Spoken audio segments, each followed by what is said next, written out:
Our tutorial video showed you how ChitChat works, but don't be roped into thinking there's any particular way you have to use it. The most obvious way is simply to post lessons and assignments so that your students can always locate everything they need to do online. It's good for that because course content can be as simple or as multimedia and laden with attachments as you need. But ChitChat is a flexible system meant to adapt to your teaching style, so in this short video, I'll show you 4 best practices for using ChitChat effectively. It probably seems obvious, but part of the whole reason we built ChitChat is to make it easier for teachers to use the web in class. That's not just talk, and it's not about the web for the web's sake. It's because there are a lot of things you can have your students do on the web that they can't do elsewhere. But it's especially hard for teachers to collect, evaluate, and give feedback on those things using traditional paper-based methods. Here's a great example.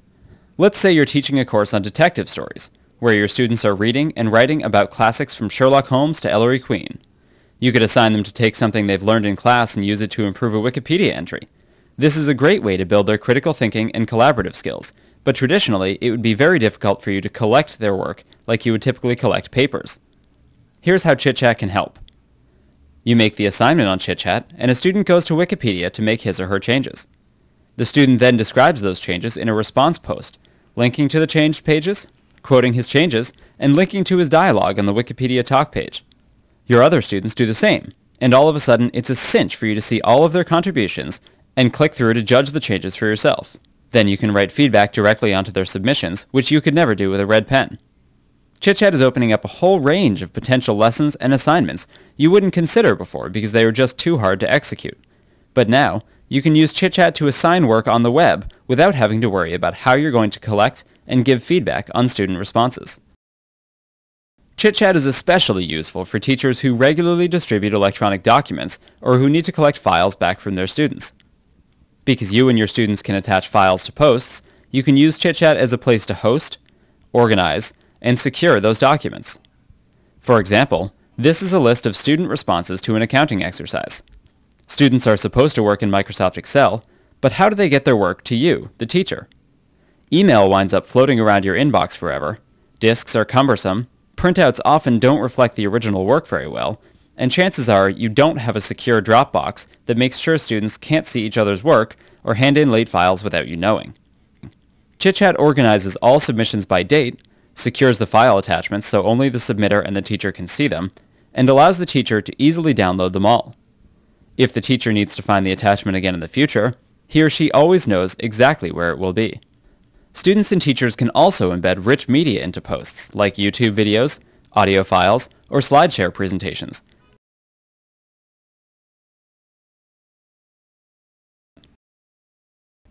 Upload each piece of course content, and then create a syllabus or index post. This will give students one easy online place they can check to find out what's due.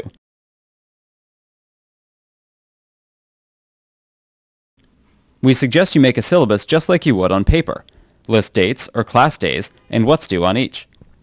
We don't see any reason to fill out a complicated online form just to show your students what's due each day.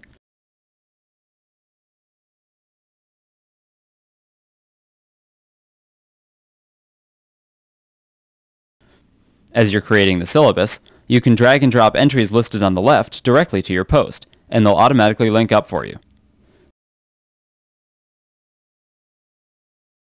Naturally, if you're assigning something that's not on the web, like textbook problems or a reading, you just type it in like you would with a regular syllabus.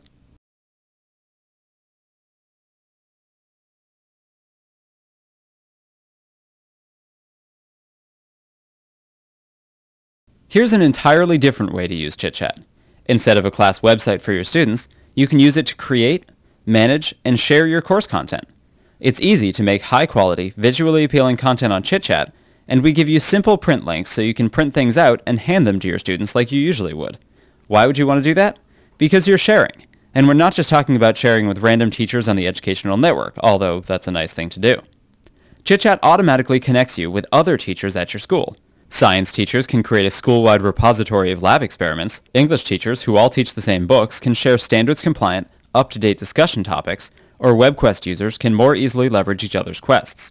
Soon we'll be offering wiki functionality, so teachers can collaboratively create course content they can share and use across a school or district, or even across the globe.